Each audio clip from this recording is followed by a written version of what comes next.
সুপ্রিয় দর্শক আসসালামু আলাইকুম, কেমন আছেন আপনারা? নিশ্চয়ই ভালো আছেন। আজকের ভিডিওতে আপনাদের সবাইকে স্বাগত জানাচ্ছি। আজকে আমি আপনাদের সাথে শেয়ার করব বাজারে কিনতে পাওয়া বাচ্চাদের স্কিনের জন্য বিভিন্ন ধরনের ব্র্যান্ড আছে। আমি কয়েকটা ব্র্যান্ডের নাম কিন্তু শিরোনামে উল্লেখও করেছি। তো এই ব্র্যান্ডগুলোর মধ্যে কোনটা আপনার বাচ্চার স্কিনের জন্য ভালো হবে সেটা আজকে আলোচনা করব। তাহলে চলুন মূল ভিডিওতে যাওয়া যাক। বাজারে বাচ্চাদের স্কিনকে ভালো রাখার জন্য, নিয়মিত ব্যবহারের জন্য, এছাড়া স্কিনকে ফেয়ার করার জন্য, এছাড়া স্কিনের যত্নের জন্য কত ধরনের চমকপ্রদ বিজ্ঞাপন দিয়ে থাকে এবং তার পাশাপাশি কত প্রোডাক্ট আমরা দেখতে পাই। এর মধ্যে বহু প্রোডাক্ট রয়েছে। 2-4টে প্রোডাক্টের আমি শুধু নাম বলেছি। সেটা হচ্ছে মেরিল, সেটাফিল, এভিনিউ, জনসন, কোডোমো ইত্যাদি কত ধরনের ব্র্যান্ড আছে। তো এগুলোর মধ্যে নতুন বাবা মায়েরা একটু কনফিউজড হয়ে যায় যে আসলে কোনটা ব্যবহার করব, কোনটা বাচ্চার স্কিনের জন্য ভালো হবে, যেহেতু সে নবজাতক। এছাড়া নবজাতক ছাড়াও বিভিন্ন বয়সের বাচ্চাদের স্কিন কেয়ারের ক্ষেত্রে বাবা মায়েরা কিন্তু অনেক বেশি সচেতন এবং কোন প্রোডাক্ট ব্যবহার করবে অনেক সময় তালগোল পাকিয়ে ফেলে। তো কোন প্রোডাক্ট ব্যবহার করলে আপনার সবচেয়ে বেশি ভালো হবে, নিরাপদ হবে, সেটা নিয়ে আলোচনা করব। দেখুন, একাধিক প্রোডাক্ট রয়েছে। সবগুলো কোম্পানি কিন্তু বাচ্চাদের স্কিনের কথা মাথায় রেখে প্রোডাক্টগুলো তৈরি করে, কারণ বাচ্চাদের স্কিনটা বড়দের স্কিনের তুলনায় বহুগুণ সফট হয়ে থাকে এবং অনেক বেশি সংবেদনশীল হয়ে থাকে। তাই জন্য তাদের জন্য যে প্রোডাক্টগুলো ব্যবহার করা হয় সেগুলোতে আসলে খুব বেশি কেমিক্যাল ইউজ করা হয় না। যতটুকুই না হলে নয় ততটুকুই পরিমাণ মতো দেওয়া হয়। তাই সকল প্রোডাক্টই কিন্তু কম বেশি ভালো।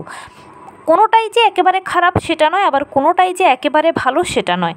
তবে যেসব প্রোডাক্ট আপনারা শুনে থাকবেন যে এটা বাচ্চার স্কিনকে ফেয়ার করে, এই ধরনের কথাগুলো আসলে বানোয়াট। এটা কোনো যুক্তি নেই কথাগুলোর মাঝখানে। হয়তো প্রোডাক্টের কাজ কি, শুষ্ক ত্বকটাকে একটু সফট করবে বা বাচ্চাদের ত্বকটাকে ময়শ্চারাইজ করবে, এই পর্যন্ত হচ্ছে প্রোডাক্টের কাজ। তাই যে কোনো প্রোডাক্ট আপনারা নিশ্চিন্তে ব্যবহার করতে পারেন। যে ব্র্যান্ড আপনার পছন্দ সেটাই। অনেক সময় অনেকে বলে থাকে এরকম যে দামি প্রোডাক্ট মানে হচ্ছে ভালো আর কম দামি প্রোডাক্ট মানে হলো খারাপ। এটা একটা ভুল কথা। বাচ্চাদের প্রত্যেকটা প্রোডাক্টই কিন্তু প্রচুর দামি, কম দামি বলে কোনো কথা নয়। আর দামের উপরে কিন্তু ভালো মন্দটা ডিপেন্ড করে না, ডিপেন্ড করে হচ্ছে কোথায় কোন পরিমাণে মেডিসিন ব্যবহার করা হয়েছে। আর আমি শুরুতেই বলেছি যে বাচ্চাদের প্রোডাক্ট কিন্তু তাদের স্কিন বেসড তৈরি করা হয়, এজন্য কিন্তু কোনোটাই খারাপ নয়। তাই আপনি নিশ্চিন্তে যে কোনোটা ব্যবহার করতে পারেন। আমার পার্সোনাল এক্সপিরিয়েন্স যদি বলি, আমার যখন বেবি হয়েছিল তখন বিভিন্ন জনই তাকে বিভিন্ন প্রোডাক্টের জিনিস দিয়েছিল, গিফট করেছিল। তো আমি প্রত্যেকটাই অ্যাপ্লাই করেছি। তবে তাকে অ্যাপ্লাই করার আগে আমি আমার প্রথমে নিজের স্কিনে ইউজ করেছি।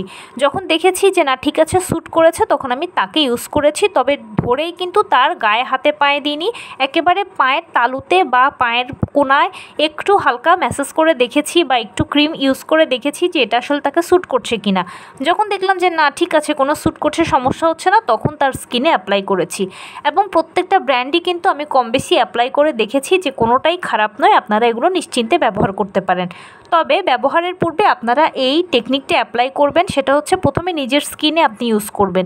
যখন দেখবেন যে হ্যাঁ ঠিক আছে, তখন বাচ্চাকে সরাসরি অ্যাপ্লাই করার আগে বাচ্চার পায়ের একটা আঙুলের মধ্যে কিংবা বাচ্চার পায়ের তালুর মধ্যে হালকা একটু ইউজ করিয়ে দেখবেন যে ঠিক আছে কিনা, তাকে স্যুট করছে কিনা। যদি দেখেন যে স্যুট করছে, তার পরবর্তীতে আপনি এটা তাকে ফুল অ্যাপ্লাই করতে পারবেন। তবে অনেক সময় আপনারা দেখে থাকবেন যে অনেক ডাক্তাররা বেবি ব্র্যান্ডকে প্রমোট করে থাকে বা বেবি ব্র্যান্ডের কথা বলে থাকে বড়দের স্কিনের সমস্যা হলেও। সেই জন্য আপনারা বাচ্চাদের যে কোনো প্রোডাক্টকে নিশ্চিন্তে ব্যবহার করতে পারেন, কোনো সমস্যা নেই।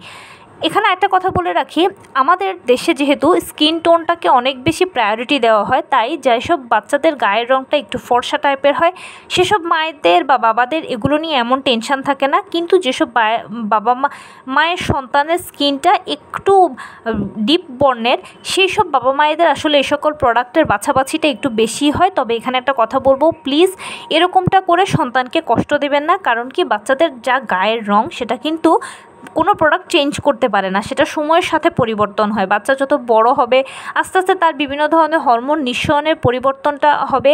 তার পাশাপাশি যখন সে ভালো খাবার পাবে, মানে তার খাদ্য তালিকায় নিয়মিত প্রোটিন, ক্যালসিয়াম, ভিটামিন, মিনারেলস সব কিছুর যখন সুষম ব্যালেন্স থাকবে, তখন দেখবেন যে সে যত বড় হচ্ছে অটোমেটিক তার গায়ের রঙটা চেঞ্জ হয়ে যাচ্ছে।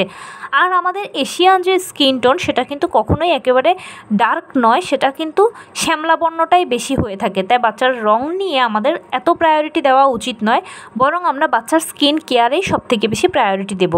বাচ্চার স্কিন কেয়ারের ক্ষেত্রে এমন বিশেষ কিছু করার প্রয়োজন নেই, শুধু বাচ্চাকে নিয়মিত বডিটা যেন ময়শ্চারাইজ থাকে সেটার চেষ্টাই করবেন, এবং যে কোনো ব্র্যান্ডকে আপনি নিশ্চিন্তে ব্যবহার করতে পারেন যেটা আপনার পছন্দ, আপনার বাজেট অনুযায়ী। তো এই ছিল আজকের ভিডিও। কেমন লাগলো বলুন? যদি ভালো লেগে থাকে ও হেল্পফুল হয়ে থাকে তাহলে প্লিজ লাইক, কমেন্ট, শেয়ার করতে একদম ভুলবেন না। আর সেই সাথে আমার চ্যানেলটিকে সাবস্ক্রাইব করার বিনীত অনুরোধ রইল। পাশে থাকা বেল আইকনটি ক্লিক করে দেবেন যেন আমি ভিডিও আপলোড করার সাথে সাথে আপনারা নোটিফিকেশান পেয়ে যান। যদি কোনো প্রশ্ন থাকে কমেন্টসে জানাবেন, আমি রিপ্লাই দেব। প্লাস যদি কোনো পরামর্শ থাকে যে কোন বিষয়ের উপরে ভিডিও বানালে আপনারা উপকৃত হবেন সেটাও জানাবেন। আমি আপনাদের পছন্দের সর্বোচ্চ প্রায়োরিটি দেব। ভালো থাকবেন, সুস্থ থাকবেন। আসসালামু আলাইকুম।